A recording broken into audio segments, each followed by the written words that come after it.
저는 뭐 이준석 후보가 한 70점 정도 되는 것 같고요. 네. 뭐 나머지 이재명 후보는 한 저는 50점. 그다음에 김문수 후보는 한 40점. 이제 이재명 후보도 사람인지라 뭐 이렇게 이준석 후보가 굉장히 공격적으로 나오니까 약간 이렇게 감정적으로 대응하는 장면이 조금 있었습니다. 그건 좀 더 침착성을 유지했으면 좋았을 텐데. 이준석 후보가 구체성도 더 있고 더 전문성도 돋보였고, 근데 세 분 나머지 다른 후보들이 이준석 후보한테 질문을 안 해요. 네, 어차피 될 만하면 찍어주지. 근데 안 찍어요. 저는 안 되기 때문에 이준석 찍어주는 게 낫겠어요. 오늘 같은 경우 보니까. 으로 보면 저는 이준석 후보가 제일 잘했다고 생각이 들어요. 여러 가지 현안 문제에 대해서 설명도 잘했고 공격 포인트도 좋았고 논쟁하는 것에 있어서 상대방 후보들을 좀 당황시키는 그러한 스킬도 좋았다라고 생각이 들었고, 이재명 후보한테 제가 눈여겨본 게 뭐냐면은 진짜 잘 참으셨다 그런 생각이 드는 거예요. 막 긁더라고요. 긁는데 예전 같으면은 조금 좀 감정을 드러냈을 텐데 이번에는 꾹 누르시고 차분하게 좀 얘기를 하신 부분들이 있어가지고 이재명 후보께서도 좀 다른 모습 보여주셔서 잘했다라고 말씀을 드리고, 이제 이 표를 누구 걸 가져오느냐 사실은 그러면 보수표를 가져올 생각이었다라는 거예요. 그러니까 개혁신당의 네. 이준석 쪽의 생각은 오히려 지금 보수표가 흔들리고 있으니 그러니까 중도표는 당연히 이제 뭐 가져올 수 있으면 가져오는데 전체적으로 김문수보다는 이준석이다. 그래서 만족스럽다. 자기네들은 만족스럽다. 근데 이제 특유의 소위 말하는 싸가지론 뭐 이런 것들에 조금 예전에 이제 2012년에 이정희 후보가 너무 좀 세게 공격을 하다가 약간의 역풍 같은 게 있었잖아요. 그러니까 난 당신 떨어뜨리기 위해 뭐 출마했습니다. 뭐 이 정도까지는 이번에 아니었지만은 거기에 또 약간의 이제 반발이 있지 않나 그런 생각이 드는데 전체적으로 보면 굉장히 개혁신당 만족해 하더라. 저도 뭐 효과가 나쁘지는 않았다. 예, 굳이 뭐 따지자면 김문수 후보보다는 낫다 차라리 그 생각이 들어요. 전반적으로 오늘 마침 그 개혁신당 이준석 후보 쪽 당직자를 만났는데 좀 전화가 많이 왔다고 그래요. 뭐 아주 잘했다고. 그래요? 얼굴이 좀 상기된 것처럼 나왔다, 걱정된다, 뭐 이런 또 연락을 많이 받았다고. 아닙니다. 제가 네. 듣기로는 하여튼 예. 이준석 후보가 잘했다고 해서 지금 개혁신당이 굉장히 좀 고무되어 있는 그런 상황인 것 같습니다. 예. 허민 기자는 어떻게 평가하십니까? 네, 그 한마디로 표현을 하면 이재명 잡는 이준석 예. 토론회였다. 저는 그렇게 느꼈습니다. 이게 그 호텔 경제학이라고 하는 걸 놓고 논쟁을 벌였는데 예. 그 아주 재미있게 좀 귀가 솔깃해져 봤습니다. 그래서 사실은 이 호텔 경제학이라고 하는 게 이번 군산 뉴스에서 처음 나온 얘기가 아닙니다. 예. 2017년도 대선 때 이미 이재명 후보가 꺼냈던 얘기예요.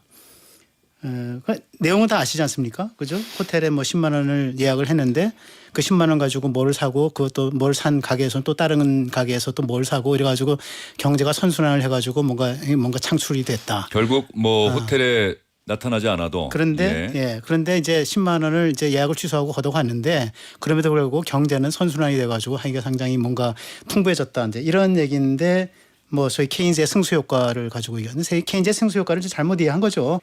어쨌든 그런 거를 이제 이준석 후보가 조목조목 짚으니까 이제 이재명 후보는 이거 하여간 너무 극단적으로 그러지 마시고요. 이제 그런 얘기만 계속 했단 말이죠. 그래서 그런 생각이 들고, 그래서 이준석 후보가 상당히 그런 식으로 그냥 조목조목 구체적인 디테일을 갖고 좀 승부를 많이 본 그래서 승부였다는 생각이 들고. 두 분 말씀 종합해 보면 일단 두 분 다 이준석 후보가 어제 첫 텔레비전 토론에서는 그래도 좀 잘했다 이렇게 평가를 하시는 것 같고 개혁신당 분위기가 고무돼 있다 이렇게 말씀을 해주셨는데. 근데 이제 이재명 후보도 사람인지라 뭐 이렇게 이준석 후보가 굉장히 공격적으로 나오니까 약간 이렇게 감정적으로 대응하는 장면이 조금 있었습니다. 그거는 좀 더 침착성을 유지했으면 좋았을 텐데.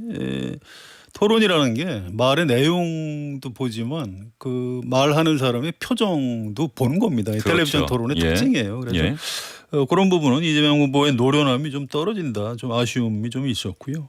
또 물론 반대로 생각하면 이준석 후보가 또 막 굉장히 공격적으로 나가는 게 좀 얼마나 도움이 됐는지, 그러니까 핵심을 찌르되 표현은 좀 더 정중하게 했으면 좋지 않을까 이런 아쉬움도 좀 있는 게 사실입니다.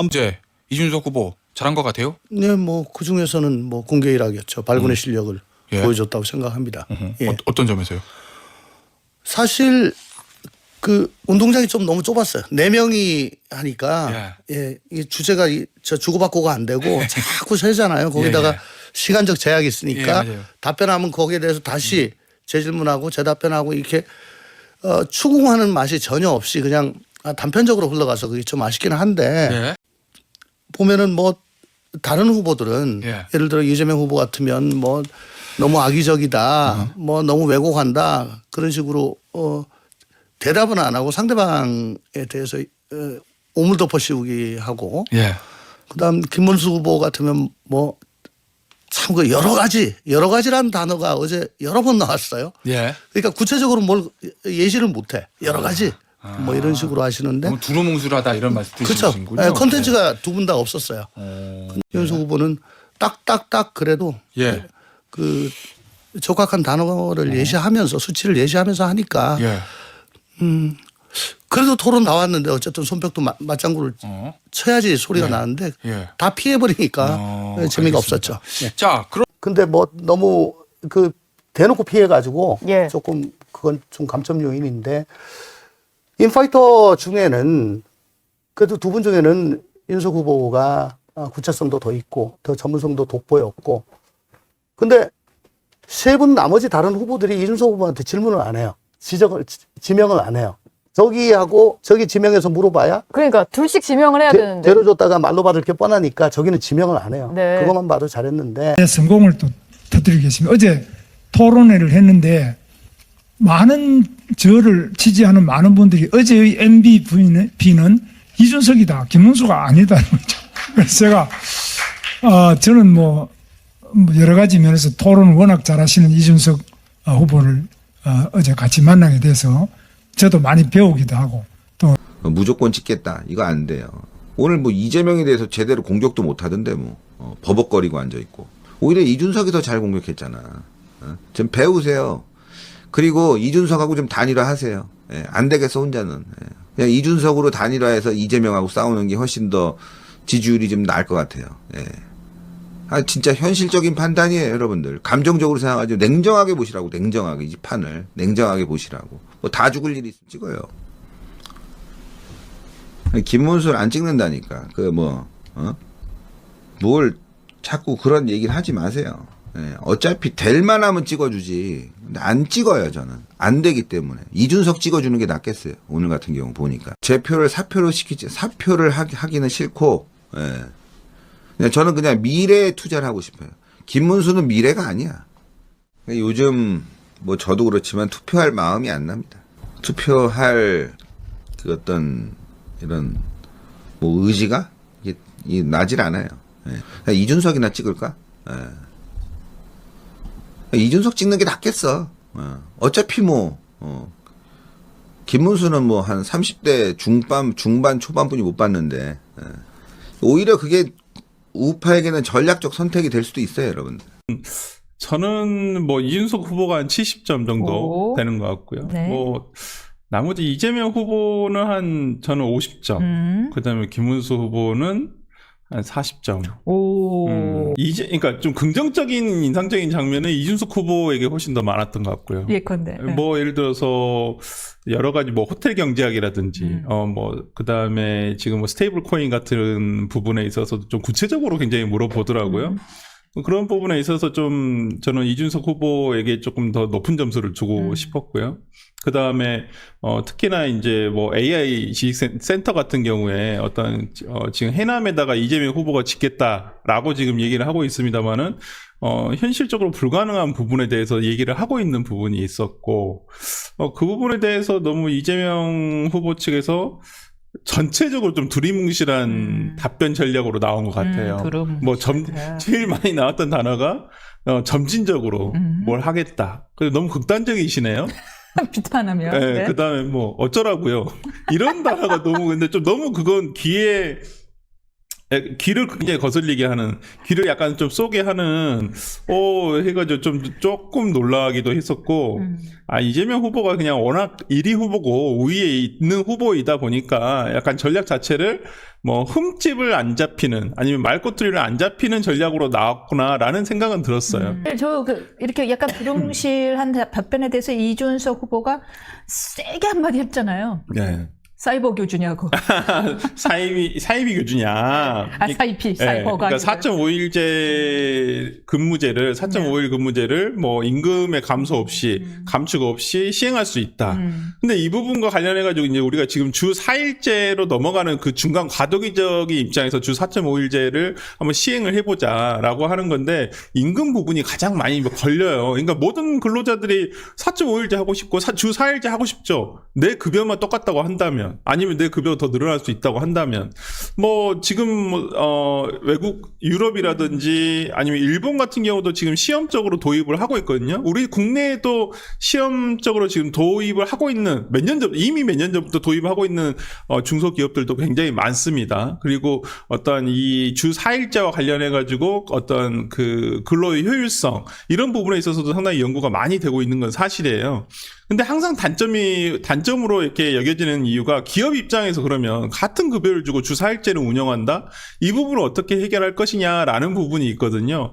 그래서 근데 저는 이재명 후보가 얘기하듯이 주 4.5일제를 임금 감축 없이 시행할 수 있다라고 한다면 조금은 좀 구체적인 얘기가 나왔으면 이 급여 부분 어떻게 감축 부분을 그러면 기업이 온전히 그걸 떠안아야 되느냐 아니면 그걸 국가에서 어느 정도 보존해 줄 수 있는 부분이 있는 것이냐 이런 부분과 관련해가지고 좀 구체적인 얘기가 좀 나왔으면 좋겠다라고 생각을 했었는데 생각보다는 구체적인 얘기가 나오지 않았다는 부분은 조금 아쉬웠습니다. 그렇다면 경제 분야를 주제로 한 토론회였으니까요. 이 경제 정책과 비전을 성공적으로 제시한 후보는 누구로 보이세요? 저는 개인적으로는 이준석 후보가 제일 그러니까 이준석 후보가 사람들의 어떤 지금 이런 경제정책 관련한 어떤 토론을 말고도 나머지 10대 공약을 지금 각 후보, 김문수 후보, 그다음에 이재명 후보, 이준석 후보가 다 내놓은 게 있는데 그 10대 공약을 한번 쭉 봐보면요. 김문수 후보나 이재명 후보 같은 경우는 좀 구호에 그친 경우들이에요. 좀 약간은 붕 뜬 얘기, 허공에 붕 뜬 어떤 추상적인 단어를 나열해서 이건 잘하겠다 이런 식으로 돼 있어요. 근데 이준석 후보 같은 경우에는 제가 10대 공약을 봤더니 우리는 이렇게 할 거라서 이렇게 하겠다. 예를 들어서 그런 식으로 돼 있거든요. 한번 봐보시길 저는 비교를 한번 해서 유권자분들도 한번 봐봤으면 좋겠다라는 생각이 들어서 하나만 뽑아주신다면.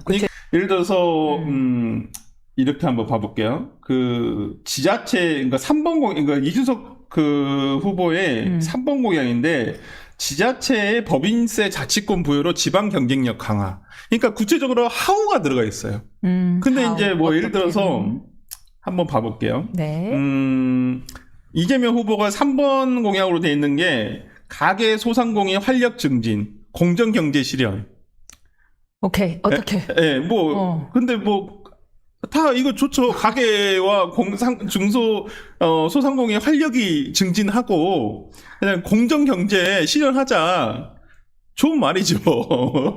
그 다음에 한번 이거고 관련해가지고 관련한 걸로 보면 국민의힘 김문수 후보의 5번 공약이 있는데 중산층 자산 증시 기회의 나라, 중산층 확대, 소득 자산 증가시켜 생활 수준 향상.